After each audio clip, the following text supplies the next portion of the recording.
तो बच्चों आज हम लेकर के आए हैं प्रॉब्लम्स रिलेटेड टू कांग्रुएंसी यानी सर्वांग समता पर आधारित कुछ प्रश्न।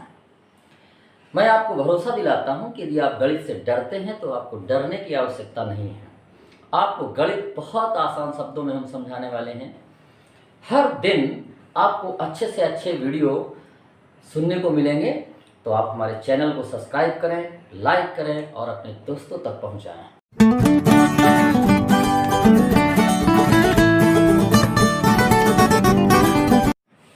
चलिए, तो प्रॉब्लम है ABC is an isosceles triangle in which altitudes BE and CF are drawn। BE और CF ये दो एल्टीट्यूड खींचे गए हैं। Two equal sides AC and BC, equal sides AB और BC पे, यानी AB और BC, AB और AC इक्वल हैं। So that these altitudes are equal. आपको दिखाना है कि ये जो एल्टीट्यूड BE और CF हैं ये दोनों इक्वल हैं। हमने लिखा in triangle BEC and CFB। BEC और CFB इन दो ट्राइंगल्स में देखिए, ये जो एंगल है ये और ये एल्टीट्यूड है, परपेंडिकुलर ड्रा किए गए हैं, तो ये दोनों 90 डिग्री के हैं। तो यही बात हम लिख लेते हैं कि angle BEC equal angle CFB equal 90 degree. इसके बाद एक बात आप जानते हैं, क्या जानते हैं कि angle opposite to equal sides are equal. ये साइड्स इक्वल हैं AB, तो AB के ठीक अपोजिट साइड में ये एंगल बन रहा है और AC के ठीक अपोजिट साइड कौन सा एंगल बन रहा है, ये। तो BFC ट्राइंगल में ये एंगल इक्वल होगा किसके, इसके। तो अब हम और लिख सकते हैं, क्या लिख सकते हैं कि triangle FBC equal triangle ECB। दो ट्राइंगल इक्वल हो गए, वैसे तीसरा भी इक्वल होगा, लेकिन इन दो ट्राइंगल के अलावा ये जो BC साइड है ये हमारी कॉमन साइड है। तो यहां पर हम लिख लेंगे BC इक्वल BC, आगे क्या लिख देंगे, कॉमन साइड। ठीक, इसके आगे भी वही लिख देंगे, क्या, angle opposite to equal sides are equal. Angle opposite to equal sides are equal. चलिए, अभी तीन चीजें मिल गई हमको, तो यहां से हम क्या कह देंगे, बाई AC रूल से हमारा ट्राइंगल BEC कांग्रुएंट हो गया ट्राइंगल CFB के। ये दोनों कांग्रुएंट ट्राइंगल हो गए। तो अब जब ये कांग्रुएंट हो गए तो इसमें जो करेस्पॉन्डिंग साइड है, करेस्पॉन्डिंग CF के करेस्पॉन्डिंग BE, तो बाई CP हम क्या लिख देंगे, BE इक्वल CF, और यहां से वही बात प्रूव हो जाती है। अगली प्रॉब्लम देखिए आप, triangle ABC and triangle DBC are two isosceles triangle. Isosceles में जिसकी दो साइड्स इक्वल हो, on the same base, base दोनों का एक ही है। BC बेस पे ऊपर की ओर भी एक आइसोसेल्स ट्राइंगल है, नीचे की ओर भी एक आइसोसेल्स ट्राइंगल है। AB इक्वल AC है और BD इक्वल DC है, ऐसा दिया हुआ है। ये कहते हैं प्रूव दैट, सो दैट, दिखाइए ABD इक्वल है एंगल ACD के। ABD ACD के इक्वल है, ये आपको दिखाना है। अब देखिए, आप जानते हैं, क्या जानते हैं, angle opposite to equal sides are equal. बराबर भुजाओं के सम्मुख कोण बराबर होते हैं, यानी किसी ट्राइंगल में दो साइड्स इक्वल हैं तो ठीक उनके सामने वाले एंगल इक्वल होते हैं। तो आप कह देंगे क्योंकि AB इक्वल AC, आगे लिख देंगे, क्या लिख देंगे, angle opposite to equal sides, angle opposite to equal sides are equal. तो इस तरह से AB और AC इक्वल हैं, तो इनके ठीक अपोजिट में जो एंगल है कौन सा, एंगल ABC इक्वल होगा एंगल ACB। यहां ऊपर लिख दें इन ट्राइंगल ABC। नीचे आइए इन ट्राइंगल BDC, ये जो नीचे वाला इसमें भी वही बात है, BD इक्वल DC, तो BD के ठीक सामने का ये कोण और DC के ठीक सामने का ये एंगल, यानी angle CBD equal angle DCB। आप चाहे तो इसे इक्वेशन फर्स्ट और इसे इक्वेशन सेकंड लिख दें, और नीचे लिख दें क्या, by adding equation first and second, जोड़ दें दोनों को। यदि ये मान लीजिए होता θ1 θ2, ये होता θ3 θ4, तो इन दोनों का टोटल इन दोनों के टोटल के इक्वल होगा। बायां बायां कुछ लेफ्ट हैंड साइड आप ऐड कर दीजिए। ABC plus CBD equal right hand side में लिखिए ACB प्लस DCB। तो ABC plus CBD, ABC plus CBD कितना हो गया, angle ABD equal ACB plus BCD या DCB, एक ही बात है, एंगल कितना हो जाएगा, ACD। यही हमें प्रूव करके लाना था। अगली प्रॉब्लम देखिए, triangle ABC is an isosceles triangle in which AB equal AC। AB और AC ये दोनों इक्वल हैं। AB is produced to D, इस AB को D तक बढ़ाया गया है सच दैट, और इस तरह बढ़ाया गया है कि AD और ये AB की वैल्यू इक्वल है, तो so that BCD equal 90 degree. ये BCD जो एंगल है ये वाला, ये कितना है, 90 डिग्री का है। चलिए इस प्रश्न को हल करने के लिए हमने मान लिया ये कोण थीटा है और इन दोनों को हमने फाई मान लिया। ऐसा क्यों, हम जानते हैं angle opposite to equal sides are equal, बार बार हम पढ़ रहे हैं, बराबर भुजाओं के समकोण बराबर होते हैं। यहां लिखेंगे कि इन triangle ABC AB equal AC, therefore angle ABC equal angle ACB, और इसी को हमने थीटा मान लिया, ब्रैकेट में आप लिख दीजिए लेट। फिर आइए in triangle ACD AC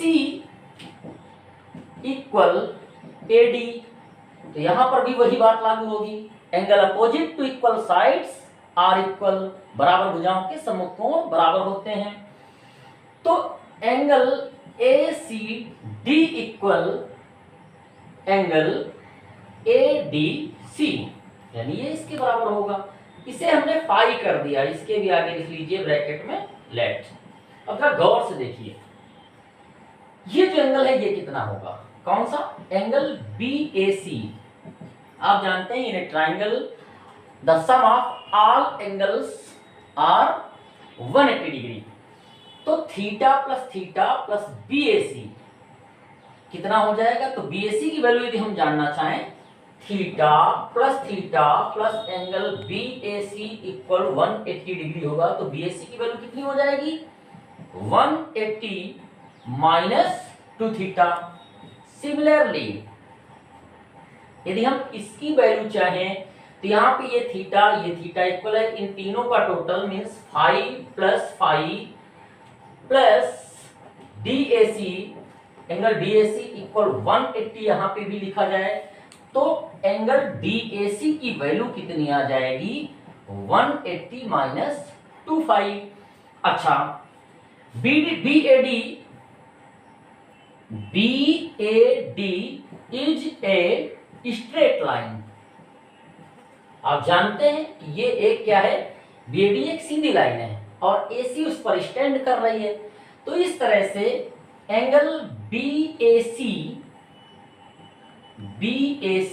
plus angle CAD equal 180 degree होगा, ये पूरा टोटल 180 डिग्री होगा। तो अब दोनों की वैल्यू लिख लेते हैं, एक की है 180 minus 2 theta plus 180 minus 2 phi equal 180। एक 180 से डिवाइड कर दें, एक और 180 बचा, दूसरी ओर ये दोनों जो माइनस में उधर जाएंगे तो प्लस में हो जाएंगे, 2 कॉमन भी ले लीजिएगा और थीटा प्लस फाई लिख दीजिए। तो इस टर्म से थीटा प्लस फाई की वैल्यू कितनी आ जाएगी, 2 डिवाइड कर देगा इसको, यानी इधर लिख लें हम थीटा प्लस फाई इक्वल 180/2। तो थीटा प्लस फाई की वैल्यू कितनी आ गई, 90। और थीटा प्लस फाई क्या है हमारा, ये है थीटा प्लस फाई, यानी एंगल BCD इक्वल कितना आया निकल के, वो निकल करके आया 90 डिग्री। यही हमें प्रूव करके लाना था। देखिए अगली प्रॉब्लम क्या है, ए triangle ABC is a right angle triangle, means इसका एक एंगल 90 डिग्री का है, राइट एंगल ट्राइंगल है, इन विच एंगल है 90 डिग्री, ये 90 डिग्री का कोण है, एंड AB इक्वल AC, ये AB इस AC के इक्वल है। फाइंड B एंड C, आपको angle B and angle C की वैल्यू बतानी है, यानी इसकी और इसकी।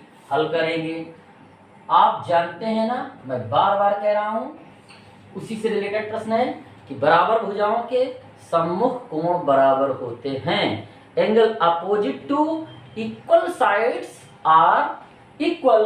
तो यहाँ पे इन ट्राइंगल ABC आप जान रहे हैं कि AB इक्वल AC है, तो देयरफॉर ये एंगल यानी एंगल ABC इक्वल होगा एंगल ACB के। ठीक, कैसे, वही बात, angle opposite to equal sides are equal. अब देखिए आप एक बात और जानते हैं, किसी भी ट्राइंगल में the sum of all angles are equal to 180 degree. तो यहाँ पे लिख देंगे A plus B plus C equal 180। तो A की वैल्यू 90 है और B और C ये दोनों कोण आपस में इक्वल हैं। दोनों के लिए हम थीटा मान लें, लेट यहाँ पे ब्रैकेट में लिख दीजिए इक्वल थीटा, आगे लिख दीजिए लेट। तो ये हो गया theta plus theta equal 180 degree. 2 theta, 90 को इधर माइनस कर दें, सब्ट्रैक्ट कर दें, 180 माइनस 90, तो 2 थीटा इक्वल कितना हो गया 90, थीटा इक्वल हो गया 45, 2 से डिवाइड हो जाएगा, है ना, तो 45 डिग्री वैल्यू निकल के आई। तो अब बोथ आर थीटा, दोनों ही थीटा हैं, तो इस तरह से B इक्वल C इक्वल 45, यही हमारा क्या है आंसर निकल के आया इस प्रॉब्लम का। चलते हैं अगली प्रॉब्लम की ओर। So that angles of an equilateral triangle are 60 degree each. So that दिखाइए angles of an equilateral triangle. Equilateral triangle means समबाहु, यानी सारी साइड्स इक्वल हो, उसे हम इक्विलैटरल ट्राइंगल कहते हैं। समबाहु त्रिभुज यानी इक्विलैटरल ट्राइंगल का प्रत्येक कोण ईच एंगल 60 डिग्री का होता है, यानी ये भी 60 का होगा, ये भी 60 का होगा, ये भी 60 का होगा, यही हमें दिखाना है। हम पढ़ चुके हैं, काफी प्रश्न हो गए पहले भी किस थ्योरम से रिलेटेड, जिसमें कहा जाता है कि बराबर भुजाओं के सम्मुख कोण बराबर होते हैं, angles opposite to equal sides are equal. तो in triangle ABC, AB equal AC, AB और AC इक्वल हैं, तो इनके करेस्पॉन्डिंग एंगल ACB ये वाला equal angle CBA। Equation first डाल दीजिए, फिर लिखिए in triangle ABC, AB equal AC दिखाया था, अब फिर से आप लिख दीजिए AB इक्वल BC। तो AB और BC में ये भी तीनों साइड्स इक्वल हैं, तो AB के करस्पॉन्डिंग AB के ठीक सामने जो एंगल है वो है ACB, तो एंगल ACB, और BC के ठीक सामने है एंगल A, तो एंगल BAC। इसे आप इक्वेशन सेकंड कह दीजिए। यहां लिखिए by equation first and second. इन दोनों इक्वेशंस को देखिए, फर्स्ट और सेकेंड को। ACB CBA के इक्वल है और ACB BAC के इक्वल है। तो इस तरह से यहां से क्या निकल के आया कि angle ABC equal angle BCA, ABC equal BCA equal CAB equal CAB equal theta, और यहां लिख दीजिए लेट। आपने मान लिया ये भी थीटा, ये भी थीटा, ये भी थीटा। अब आप जानते हैं in a triangle the sum of all angles are 180 degree. तो यहां पे आप लिख देंगे ये भी थीटा, ये भी थीटा, ये भी थीटा, और इन तीनों का टोटल कितना हो गया 180 डिग्री। ये कितना हो गया 3 थीटा इक्वल 180 डिग्री। तो थीटा इक्वल 180 अपॉन 3 से डिवाइड करेंगे तो ये कितना आ गया 60 डिग्री। यही हमको प्रूव करके लाना था कि ईच एंगल आर 60 डिग्री।